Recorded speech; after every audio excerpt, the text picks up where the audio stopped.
আল্লাহ তার বান্দাকে বলেন, আমার প্রিয় বান্দা, আমি জানি তোমার ক্লান্তি, তোমার অন্তরের অব্যক্ত শব্দগুলো আমি শুনেছি, যা তুমি কখনো কারো কাছে খুলে বলনি।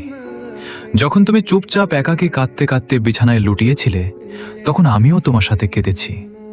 তোমার চোখের জল আমার চোখে পড়েছে, তুমি থামনি, চলতে থেকেছ। আর আমি তোমাকে ধরে রেখেছি, যাতে তুমি শুধু আমারই দিকে ফিরে আসো, শুধু আমার কাছে থেকে আশা করো।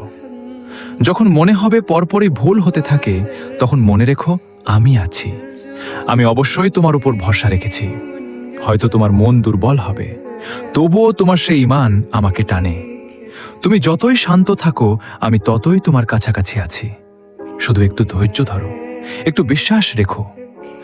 আমি তোমার অন্তরে এমন শান্তি দেব যা ভাষায় বলা যাবে না, কারণ আমি কখনো আমার বান্দাকে একা ছাড়ি না।